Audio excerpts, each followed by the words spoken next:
जंगल में ठंड बढ़ने के साथ साथ भोजन ना मिलने की समस्या भी बढ़ने लगी थी। चिड़िया का नन्हा बेटा कुकू और कौओं का बेटा जग्गू भोजन की तलाश में इधर उधर भटक रहे थे। कुक्कू कुक्कू यार, थोड़ा और आगे बढ़ते हैं। आगे ही किसान का खेत है, क्या पता हमें वहाँ कुछ भोजन खाने को मिल जाए। ऐसे वे दोनों दोस्त थोड़ा और आगे जाते हैं। सामने ही एक संतरे का पेड़ था जिस पर बहुत सारे संतरे लगे हुए थे। फिर वे दोनों दोस्त उस संतरे के पेड़ के पास जाते हैं। मिल गया, हमें भोजन मिल गया। और फिर वे दोनों दोस्त एक एक संतरा वहाँ बैठकर खा लेते हैं। कुक्कू, एक संतरा मैं अपनी मम्मा के लिए लेकर जाऊंगा। हाँ हाँ जग्गू, मैं भी ये वाला पका हुआ जो संतरा है अपनी मम्मा के लिए लेकर जाता हूँ। और फिर वे दोनों अपना अपना पेट भरने के बाद एक एक संतरा अपनी मम्मा के लिए भी लेकर जाते हैं। थोड़ी देर बाद किसान भी अपने खेत में आ जाता है। कोई चोर मेरे 4 संतरे चुरा कर ले गया है। अरे, कल इस पेड़ पर 6 संतरे लगे हुए थे और अभी बस 2 ही हैं। मैं इन दोनों संतरों को तोड़ लेता हूँ। क्या पता वो चोर इन दोनों को भी चुरा ले जाए। और फिर ऐसा सोचकर किसान उन दोनों संतरों को तोड़कर अपने घर चला जाता है। मम्मा देखे, मैं आपके लिए मीठा और पका हुआ संतरा लेकर आया हूँ। कुक्कू बेटा, कहीं आपने ये संतरा चोरी तो नहीं किया? चोरी का नाम सुनकर कुक्कू चुप रहता है। बोलो कुक्कू बेटा, मैंने आपको हमेशा चोरी करने और झूठ बोलने से मना किया है। मम्मा, मैं और जग्गू किसान के खेत में गए थे और वहाँ से लाए हैं हमने ये संतरे। मैं नहीं खाऊंगी ये संतरा भी आप ही खा लो। ऐसा चोरी का फल खाने से अच्छा है कि मैं भूखी रह जाऊं। मगर मम्मा, वहाँ तो कोई भी नहीं था, हम किससे पूछते? कुक्कू बेटा, ये सब चोरी करने के बहाने होते हैं। और तभी तोता भी वहाँ आ जाता है। चिड़िया चिड़िया, मैं कल से ही भूखा हूँ, प्लीज मुझे कुछ खाने को दे दे। अंकल मिट्टू, मैं ये फल लाया था, अब मम्मा तो खा नहीं रही, लीजिए आप ही ये फल ले जाइए। और फिर मिट्टू तोता वो फल लेकर वहाँ से चला जाता है। मम्मा, अब तो मैंने चोरी के फल से किसी की मदद की है, अब तो मम्मा आप मुझसे नाराज ना हो। नहीं कुक्कू बेटा, अगर किसी की मदद भी करनी हो तो वो भी अपने पास से ही करते हैं, ना कि चोरी के माल से। दूसरे दिन कुक्कू और जग्गू फिर से इकट्ठे होते हैं। चलो दोस्त, आज हम फिर से वहाँ जाते हैं। 2 संतरे जो कल बच गए थे, आज हम उन्हें खा लेते हैं। नहीं दोस्त जग्गू, मेरी मम्मा मुझे चोरी करने से बहुत डांटती है और मम्मा ने तो वो संतरा भी नहीं खाई जो मैं मम्मा के लिए लेकर गया था। मगर मेरी मम्मा ने तो एक ही बार में सारा संतरा खा लिया और मम्मा ने आज मुझसे कहा कि आज भी मैं उनके लिए संतरा लेकर आऊं। नहीं यार, मैं नहीं जाऊंगा। यार कुक्कू, क्या पता आज हमें वहाँ दाना मिल जाए। चलो ना, एक बार जाकर तो देखते हैं। और फिर कुक्कू और जग्गू फिर से किसान के खेत की ओर जाते हैं। आज किसान और उसकी पत्नी खेत पर काम कर रहे थे। नहीं, वहाँ तो कुछ भी नहीं है। लगता है वे 2 संतरे किसी ने तोड़ लिए। हाँ, मैंने ही तोड़े हैं। इसका मतलब तुम ही चोर हो। क्या तुमने ही कल मेरे पेड़ से संतरे तोड़े थे? नहीं नहीं किसान अंकल, हम तो आज पहली बार यहाँ आए हैं। जग्गू यार, एक बुरा काम कल हमने चोरी करके किया और आज दूसरा बुरा काम हम झूठ बोलकर करे। नहीं, मैं झूठ नहीं बोलूँगा। तो फिर तुम ही सच बोलकर किसान से मार खाओ। और फिर जग्गू वहाँ से उड़ जाता है। किसान अंकल, मुझे माफ कर दे, मैंने ही आपके पेड़ से कल 2 संतरे चुराए थे। मुझे बहुत जोरों की भूख लगी थी, पर मम्मा ने वे संतरे नहीं खाए और उन्होंने मुझे बहुत डांटा। किसान अंकल, मैं आपसे वादा करता हूँ, अब मैं कभी चोरी नहीं करूँगा। ये सुनकर किसान की पत्नी बोलती है, छोटे पक्षी, तुम बहुत अच्छे हो। जिसे गलती करने के बाद अपनी गलती का एहसास हो जाए, वे बहुत अच्छे पक्षी होते हैं। किसान और उसकी पत्नी कुक्कू से बहुत खुश होते हैं। गलती हम इंसानों से भी होती है। हम भी तो आप पक्षियों को कुछ खाने के लिए नहीं देते। ये लो 2 संतरे, आप हमारी तरफ से रखो। और ये अनाज की पोटली आप अपने इनाम के लिए रखो। आपको सच बोलने का इनाम मिला है। कुक्कू बहुत खुश होता है। वो भागा भागा घर जाता है। मम्मा, मम्मा देखिए, आज मैं आपके लिए क्या लाया हूँ।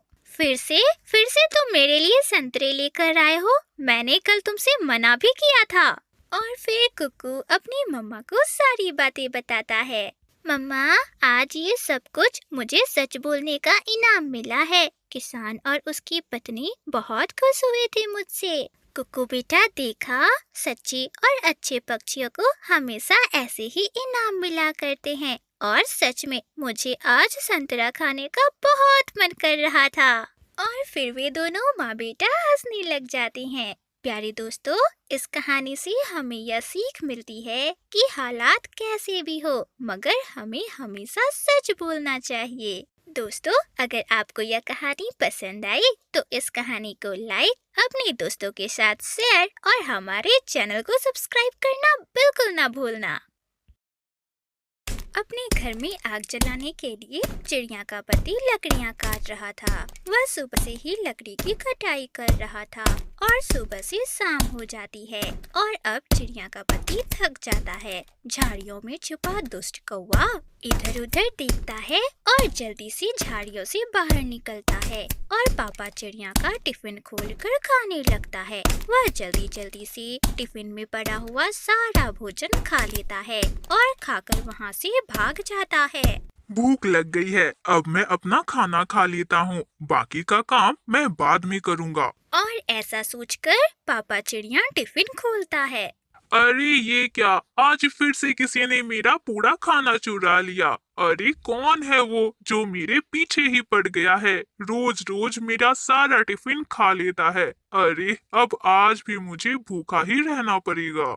और ऐसे पापा चिड़िया सारा दिन भूखा पेट ही काम करता है और शाम में लकड़ियाँ काटकर अपने घर चला जाता है। गुड़िया की मम्मा कहाँ है? मुझे जल्दी से खाना दे दे, मुझे बहुत जोरों की भूख लगी है।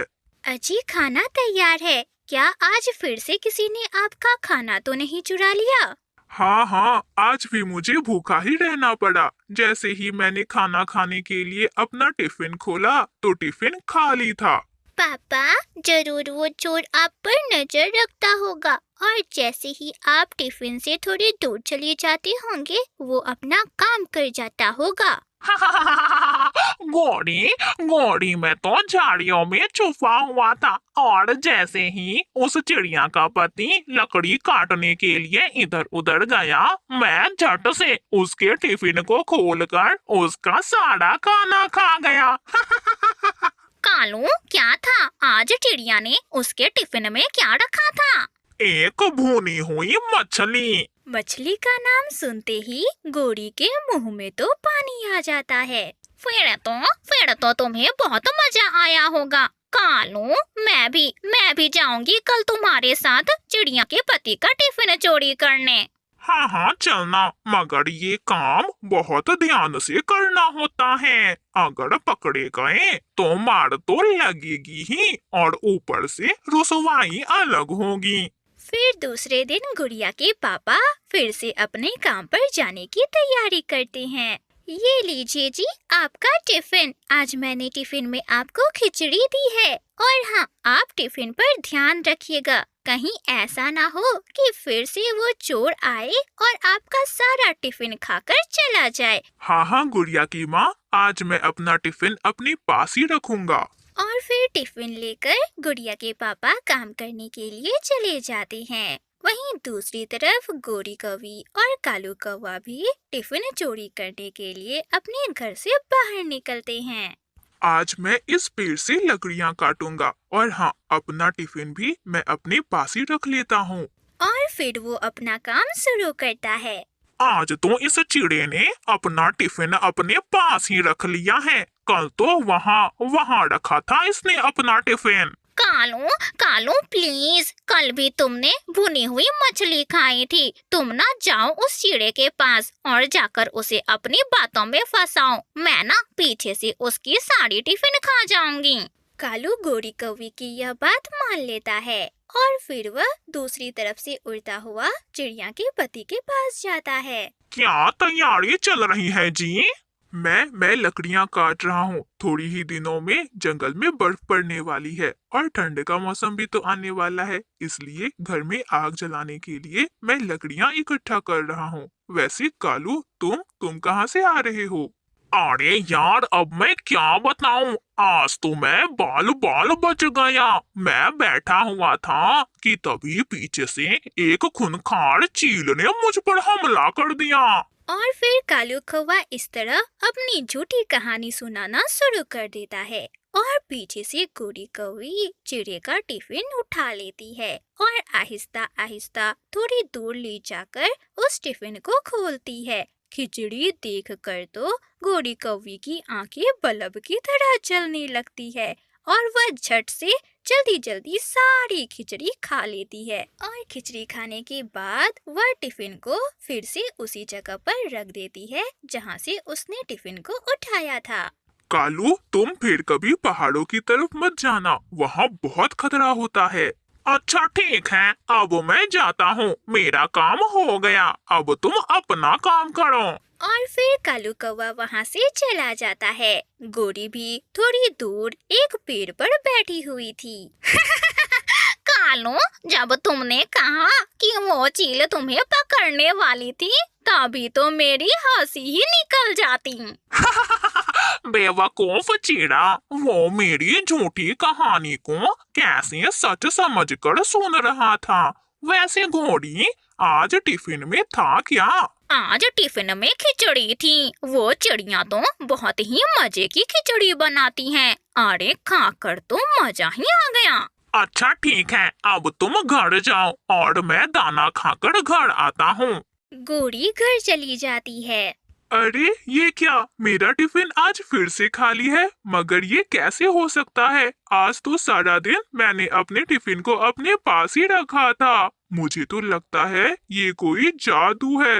नहीं तो ऐसा कैसे हो सकता है कि मेरे टिफिन से सारा खाना गायब हो जाए? और उस दिन फिर से पापा चिड़िया भूखा ही रहता है। शाम में जब पापा चिड़िया घर वापस जाता है तो अपनी पत्नी को सारी बातें बताता है। गुड़िया की माँ, मैं पास में ही तो था, फिर ये कैसे हो गया? मुझे तो कुछ समझ नहीं आ रहा।